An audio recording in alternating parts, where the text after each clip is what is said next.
آپ مجھے اپنا نام بتائیں۔ پیارے نبی علیہ الصلوۃ والسلام فرمایا کرتے تھے کہ میں محمد ہوں، اللہ کا سچا رسول ہوں، خاتم النبیین بن کے آیا ہوں، لوگوں کو ایک رب سے ملوانے آیا ہوں۔ جب یہ بات کہی، کہنے لگا ہاں میں نے لوگوں سے سن رکھا ہے، میں نے اہل مکہ سے سن رکھا ہے کہ مکہ المکرمہ میں ایک ایسی ذات آ گئی ہے، لیکن یا رسول اللہ صلی اللہ علیہ وسلم وہ ایک بات ساتھ میں یہ بھی کہتے تھے کہ ان سے ملنا نہیں، اگر ان سے سامنا ہو جائے، اگر ان سے مل لیا جائے، اگر ان سے تکلم ہو جائے تو پھر بندہ انہی کا ہو جاتا ہے۔ یا رسول اللہ صلی اللہ علیہ وسلم اب تو آپ کو دیکھ لیا ہے، پہلے آپ کلمے کی دولت عطا فرما دیں، اس کے بعد ہی پھر میں اپنے گھر کو لوٹنے والا ہوں۔ ادھر امیہ بھاگا بھاگا ابو جہل کے گھر، سیدھا ابو جہل کے گھر۔ اور مالکو کی گل ہو گئی، اج تسی مٹی کرا دیتی، کی گل ہو گئی؟ وہ ابو جہل کہنے لگا نہیں نہیں، تمہیں سمجھ نہیں آئی پوری بات کی۔ آج جب محمد رسول اللہ صلی اللہ علیہ وسلم آئے تو جب دروازہ میں نے کھولا تو ہوا میں ان کی پشت کے اوپر ایک اژدہا ہوا میں لہرا رہا تھا، اس کا منہ کھلا ہوا تھا، اور میرے دل نے کہا یقین کے ساتھ کہ ابو جہل آج اگر محمد رسول اللہ کی بات کا انکار کر دیا تو یہ تجھے زندہ نکل جائے گا۔ وہ کہنے لگا متروں میں تو اپنی جان بچائی ہے، نبی علیہ الصلوۃ والسلام سے اپنی جان بچائی ہے، تب وہ میں نے دولت ان کے حوالے کر دی، اس بندے کے پیسے جو ہیں میں نے لوٹا دیے۔ پیارے پیغمبر علیہ الصلوۃ والسلام مکہ المکرمہ کی ایک گلی میں سے گزرے جا رہے ہیں، گزر رہے تو دیکھا ایک غلام جو ہے وہ چکی چلا رہا ہے اور رو رہا ہے، چکی چلاتا جاتا ہے، روتا جاتا ہے۔ نبی علیہ السلام اس کے پاس رک گئے، ارے بھائی کیا بات ہے، کیوں روتے ہو، کیا دکھ ہے، کیا تکلیف ہے؟ چکی چلانا تو کوئی بڑی بات نہیں۔ اس غلام نے روتے روتے کہا کہ یہ پیاری صورت والے، وہ بھی نہیں جانتا کہ یہ محمد رسول اللہ صلی اللہ علیہ وسلم ہے، یہ اللہ کے پیارے نبی ہیں، یہ خاتم النبیین ہیں۔ کہنے لگا یہ پیاری صورت والے، میں غلام ہوں امیہ کا، اور میں حبشی ہوں، اور مجھے خریدا گیا تھا بازار میں سے، آج میری طبیعت خراب ہے، مجھے بخار چڑھا ہوا ہے، لیکن مالک نے میرے ذمہ داری لگائی کہ یہ گیہوں صبح تک پسا ہونا چاہیے، اگر یہ گیہوں نہیں پیستا ہوں تو صبح کو میرے درے لگیں گے، میں اپنی کھال بچانے کے لیے اس چکی کو چلا رہا ہوں۔ کیا فرمایا نبی علیہ الصلوۃ والسلام نے اسے؟ پیارے پیغمبر علیہ الصلوۃ والسلام نے کیا فرمایا؟ فرمایا کوئی بات نہیں، ہم تمہاری مدد کریں گے، ہم مدد کریں گے تمہاری۔ اب نبی علیہ الصلوۃ والسلام وہاں سے تشریف لے گئے۔ وہ غلام سوچتا ہے کہ یہاں سے روز ہزاروں لوگ گزرتے ہیں، مجھے روتا ہوا دیکھتے ہیں، کچھ پوچھ لیتے ہیں کیوں رو رہا ہے، کچھ دو لفظ کہہ کے ہمدردی کے چلے جاتے ہیں۔ ابھی وہ بات مکمل نہیں سوچ پایا کہ پیغمبر اعظم علیہ الصلوۃ والسلام واپس تشریف لائے۔ نبی علیہ السلام کے ایک ہاتھ میں تازہ کھجورے اور ایک ہاتھ میں گرم دودھ کا پیالہ ہے، اور وہ کھجورے اس غلام کو کھلائیں، گرم دودھ پلایا اور اسے کہا کہ رات کا پہلا پہر ہے، آپ اپنے بستر میں آرام کرو۔ اس نے سوال کیا کہ میں اگر اپنے بستر میں آرام کروں گا تو پھر یہ چکی کون چلائے گا؟ فرمایا نہیں نہیں، تم آرام کرو، تمہاری جگہ یہ چکی ہم چلائیں گے۔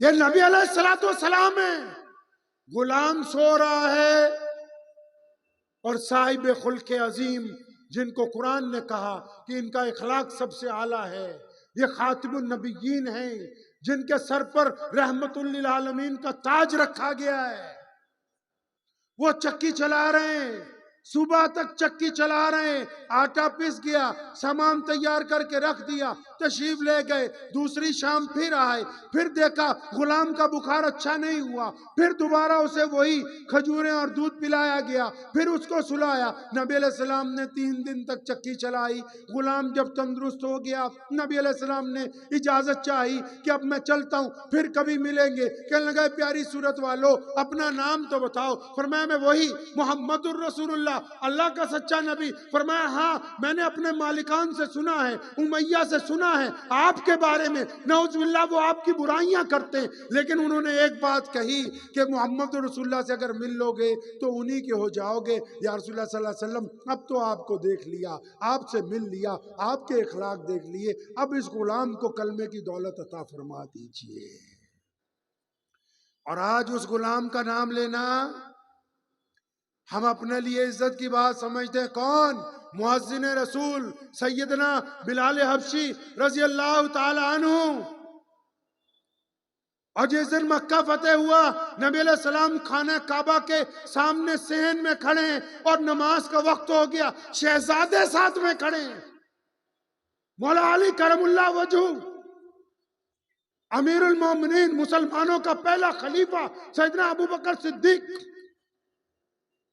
سیدنا عثمان ذو النورین، عمر بن خطاب رضی اللہ تعالیٰ عنہ جیسا جلیل القدر شخصیت، جس کے بارے میں نبی علیہ السلام نے یہاں تک فرمایا کہ اگر میرے بغیر، میرے بعد اگر کوئی نبی ہوتا تو عمر بن خطاب ہوتے، جن کا درجہ اتنا بلند کیا گیا۔ سیدنا عباس رضی اللہ تعالیٰ عنہ، عبداللہ ابن زبیر رضی اللہ تعالیٰ، خالد ابن ولید رضی اللہ تعالیٰ عنہ جیسا جرنیل، بڑے بڑے چودھری، اور مکہ کے موجودہ گورنر حضرت سفیان رضی اللہ تعالیٰ عنہ موجود ہیں۔ اب نماز کا وقت ہو گیا، ظاہر سی بات ہے اذان دی جائے گی۔ نبی علیہ السلام ادھر ادھر دیکھ رہے ہیں، وہ جس کو چاہ رہے ہیں اذان کے لیے وہ نظر نہیں آ رہا، تو پیغمبر اعظم علیہ السلام نے آواز لگائی اور فرمایا میرا بلال کہاں ہے؟ کون بلال؟ بلال حبشی ہے، بلال کالا ہے، بلال غریب ہے، بلال کے کپڑے پھٹے ہوئے ہیں، بلال مظلوم ہے، بلال کی ذات برادری بہت اونچی نہیں ہے۔ اب جب نبی علیہ السلام نے کہا نا بلال کہاں ہے، وہ تو سب سے پیچھے کھڑے ہوئے کیونکہ غلام تھے۔ فرمایا جب میرے تک پیغام پہنچا میں تو کانپنے لگا کہ اس غلام کی، اس عظیم الشان فتح کے موقع پر اس غلام کی کیا ضرورت پیش آ گئی۔ فرماتے میں کانپتا کانپتا آگے پہنچا۔ اس دوران جب وہ آ رہے ہیں چل کے نبی علیہ السلام کے پاس، اس دوران کسی ایک صحابی نے اچانک سے بڑی دھیمی آواز سے بڑے ادب کے ساتھ پیغمبر اعظم علیہ السلام کو ایک مشورہ دیا۔ انہوں نے کان میں کہا یا رسول اللہ صلی اللہ علیہ وسلم، آپ بلال کو اذان دینے کے لیے بلا رہے ہیں۔ اور مکے میں تو ذات اور برادری پھنسی ہوئی تھی، وہاں تو اونچ نیچ پھنسی ہوئی تھی مکہ المکرمہ میں، بلا رہے اذان دینے کے لیے کہ جو یہ بڑے بڑے چودھری ہیں جو آج جنگ ہار گئے، جن کو آپ نے امان دے دی ہے، لیکن ان کی برادریاں بڑی طاقتور ہیں، یا رسول اللہ صلی اللہ علیہ وسلم آپ اگر بلال کو اذان دینے کے لیے آگے بڑھائیں گے تو ان کی جو رہی صحیح ہے وہ بھی ختم ہو جائے گی۔ نبی علیہ السلام نے جب یہ بات سنی نا تو ناراضگی سے ان کی طرف دیکھا، ناراضگی سے دیکھا ان کی طرف۔ فرمایا آج تو یہ بات کہی، دوبارہ نہیں کہنا، آج کہا ہے دوبارہ یہ لفظ نہ آئے زبان پر۔ جب میرے نام پر مار کھانی ہو، جب کھال ادھڑوانی ہو، جب دبتے ہوئے انگاروں پر لیٹنا ہو، جب گلے میں رسی ڈال کے کھینچنے کی بات آئے، جب چھاتی کے اوپر منو پتھر ڈال دیے جائیں تو وہ میرا بلال ہو۔ آج جب اللہ نے عزت عطا فرما دی تو یہ نہیں ہو سکتا کہ بلال کے علاوہ کوئی اذان دے گا۔ فرمایا آج خانہ کعبہ کی چھت پر چڑھ کے اگر کوئی اذان دے گا تو میرا بلال دے گا رضی اللہ۔ اور پھر اس زمین و آسمان نے دیکھا وہ منظر، اس زمین و آسمان نے وہ منظر دیکھا ہے۔ سیدنا بلال رضی اللہ تعالیٰ عنہ کو فرمایا، نبی علیہ السلام نے بلال چل خانہ کعبہ کی چھت پہ چڑھ جا۔ آپ سب نے عمرہ کیا ہوگا یا حج کیا ہوگا، جنہوں نے نہیں کیا اللہ ان کو لے جائے وہاں پر، اللہ نبی علیہ السلام کے روضے کی حاضری عطا فرما دے۔ تو وہ جو کالے رنگ کا کمرہ بنا ہوا ہے جس کو بیت اللہ کہتے ہیں، اللہ کا گھر کہتے ہیں، جس پر کالا غلاف چڑھا رکھا ہے وہ خانہ کعبہ ہے۔ اس کے چاروں طرف جو برآمدے ہیں اس کو مسجد حرام کہتے ہیں۔ نماز کہاں ہوتی ہے، امام کہاں کھڑا ہوتا ہے؟ خانہ کعبہ کے سامنے۔ اذان کہاں ہوتی ہے؟ اب مسجد حرام میں ہوتی ہے۔ اور سیدنا بلال کو کہاں اذان دینے کے لیے کہا؟ بلال کو کہاں کہا اذان دینے کے لیے؟ خانہ کعبہ کی چھت پر۔ کس کی چھت پر؟ خانہ کعبہ کی چھت پر۔ ہم جس دروازے سے جائیں گے، باب فہد سے جائیں، باب عبدالعزیز سے جائیں، جس طرف سے ہم خانہ کعبہ کی طرف جائیں گے، کعبے کی وہ دیوار قبلے کا درجہ رکھتی ہے۔ کعبے کی 4 دیواریں ہیں نا، آپ جس طرف سے انٹر کریں گے جو دیوار سامنے آ گئی وہ قبلے کا درجہ رکھتی ہے، اس کی طرف منہ کیجئے اور نماز کی نیت باندھ لیجئے۔ اب بلال کو محمد رسول اللہ نے فرمایا بلال چل خانہ کعبہ کی چھت پہ چڑھ جا۔ بلال خود لکھتے ہیں زندگی کے آخری ایام میں خود فرماتے تھے، فرمایا کہ جب دمشق میں تھے، فرمایا جب میرے نبی علیہ السلام نے کہا بلال خانہ کعبہ کی چھت پر آپ اذان دیں گے، بلال کہتے ہیں میں نے خانہ کعبہ کے غلاف کو پکڑا اور میں اس کے اوپر چڑھنے کے لیے جب اپنے پاؤں پھنسا کے اس کی منڈیر کو پکڑ رہا تھا تو میں رو رہا تھا، میرے آنسو جاری تھے، میرے جسم پر لرزہ طاری تھا اور میرا دل بار بار مجھ سے ایک سوال کرتا تھا، اے بلال تو کالی ماں کا بیٹا ہے، تو غلام ہے، تو حبشی ہے، کل تک خانہ کعبہ کے باہر کے دروازے پر جو مسجد حرم کا دروازہ ہے اگر تو نے کبھی اس میں بھی پیر رکھ دیا تو امیہ نے تجھے بہت مارا، ابو جہل نے مارا، عتبہ نے مارا، وہ کہتے تھے تو کالا ہے، تو کیسے بیت اللہ میں آ سکتا ہے، تجھے کوئی حق نہیں اس گھر کا طواف کرنے کا۔ بلال کو وہ منظر یاد آنے لگے کہ کل تک تو میرے پر ظلم ہوتا تھا، تشدد ہوتا تھا، یہ بلال آج کیا ہو گیا، یہ آج کیا نئی بات ہو گئی کہ سارے مکے والے نیچے کھڑے ہیں اور تو خانہ کعبہ کی چھت پر جا رہا ہے۔ لیکن سیدنا بلال رضی اللہ تعالیٰ عنہ ہیں تو محمد رسول اللہ صلی اللہ علیہ وسلم کے عاشق نا، کہیے صلی اللہ، کئی لوگ بولتے نہیں، بڑا آہستہ بولتے ہیں، نبی کا اگر عشق مکمل نہیں ہے نا، نماز اچھی ہے، روزہ اچھا ہے، حج اچھا ہے، زکوٰۃ اچھی ہے، مگر میں باوجود اس کے مسلمان ہو نہیں سکتا، نہ جب تک کٹ مروں میں خواجہ بطحا کی حرمت پر، خدا شاہد ہے کہ کامل میرا ایمان ہو نہیں سکتا۔ تو سیدنا بلال کہتے ہیں کہ میرے دل کو جب میں نے یہ پوچھا نا کہ کل تک تو بیت اللہ میں گھسنے نہیں دیتے تھے اور آج تیرے ساتھ یہ کیا بن گئی، کیونکہ نبی علیہ السلام کے تربیت یافتہ ہے نا، فوراً ان کے دل نے جواب دیا، فرمایا بلال یہ محمد الرسول اللہ سے وفاداری کا نتیجہ ہے، یہ محمد الرسول اللہ سے عشق کا نتیجہ ہے کہ آج سارے مکے والے نیچے کھڑے ہیں اور تو بیت اللہ کی چھت کے اوپر کھڑا ہے۔ اب سیدنا بلال رضی اللہ تعالیٰ عنہ نے جس بات کے لیے یہ واقعہ آپ کو سنا رہا ہوں، انہوں نے خانہ کعبہ کی چھت پہ چڑھ کے جو کام کیا ہے نا، ہمارے ماں باپ ان پر نثار، قیامت تک آنے والی نسلیں ان کے اوپر نثار، جو بلال کر گئے۔ کیا کیا سیدنا بلال رضی اللہ تعالیٰ نے؟ جب خانہ کعبہ کی چھت پر چڑھ گئے، ابھی میں آپ کو بتا کے ہٹاؤں کہ آپ جس طرف سے داخل ہوں گے کعبے کی جو دیوار نظر آئے وہی قبلہ ہے۔ اب فرماتے ہیں جب میں خانہ کعبہ کی چھت پر چڑھ گیا، میرے دل نے مجھ سے پوچھا بلال آج تو تم بیت اللہ کی چھت پہ چڑھ گئے ہو، اب کعبہ کدھر ہے؟ کعبہ کس طرف ہے؟ اب کعبہ تو ان 4 دیواروں کو اہمیت حاصل ہے، جس جانب سے آؤ گے ان کی طرف منہ کر کے نماز پڑھو گے۔ فرمایا نبی علیہ السلام نے کہا اذان دے، میں مدینے میں اذانیں دیتا آیا ہوں، لیکن مدینے سے جب اذان دیتا تھا بیت اللہ کی طرف منہ کر کے اذان دیتا تھا۔ جنگ بدر میں جب اذان دی بیت اللہ کی طرف منہ کر کے دی، یرموک میں اذان دی بیت اللہ کی طرف منہ کر کے دی۔ کہتا آج تو میرے نبی نے، میرے پیارے پیغمبر علیہ السلام نے مجھے خانہ کعبہ کی چھت پہ چڑھا دیا، اب تو کعبہ کدھر ہے، اب قبلہ کون ہے؟ نبی علیہ السلام کا تربیت یافتہ یہ صحابی ہے، پھر بھی دیر نہیں لگائی، دیر نہیں لگائی، کیونکہ نبی کا حکم ہے کہ اذان دینی ہے، فوراً دل میں فیصلہ کر لیا اذان دینے کے لیے ایک انگلی کان میں اور اپنا چہرہ اور اپنی شہادت کی انگلی خانہ کعبہ کے سین میں، جس طرف محمد الرسول اللہ کھڑے ہیں اس طرف اپنا چہرہ کیا اور قیامت تک کے مسلمانوں کو بتایا کہ کعبے کا اگر کوئی کعبہ ہے وہ محمد الرسول اللہ ہے۔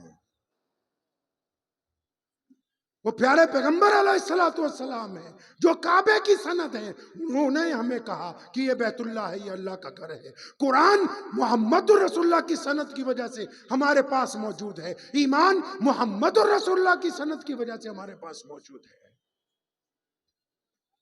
کچھ لوگ کہتے ہیں کہ عقیدہ ختم نبوت پہ بات ہو، محمد رسول اللہ کا تاج ختم نبوت، پیارے پیغمبر کی ذات، نبی علیہ السلام کی شخصیت غیر متنازع ہے۔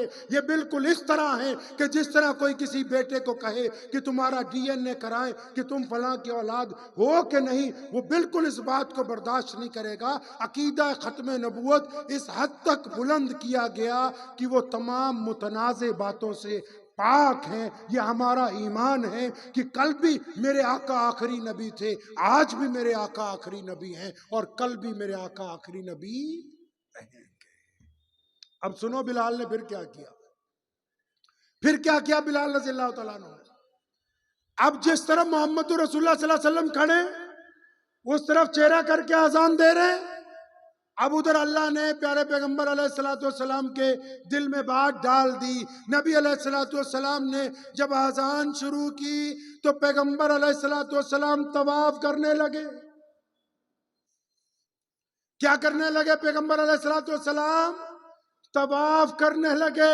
بلال کا کعبہ چلنے لگا۔ پڑھیں تمام مصنفین کو، مفسرین کو، محدثین کو، اب بلال نے دیکھا کہ پیارے پیغمبر علیہ السلام طواف کے لیے چل پڑے ہیں۔ اب بلال اذان دیتا ہے، رسول اللہ خانہ کعبہ کے گرد گھوم رہے ہیں، بلال بھی اذان دیتا دیتا گھوم رہا ہے، تاکہ قیامت تک مسلمانوں کو بتا دیں کہ فتنہ کوئی بھی آ جائے، جھوٹا نبی کوئی بھی بن جائے، تمہیں اس طرف جانا ہے جدھر محمد رسول اللہ گئے،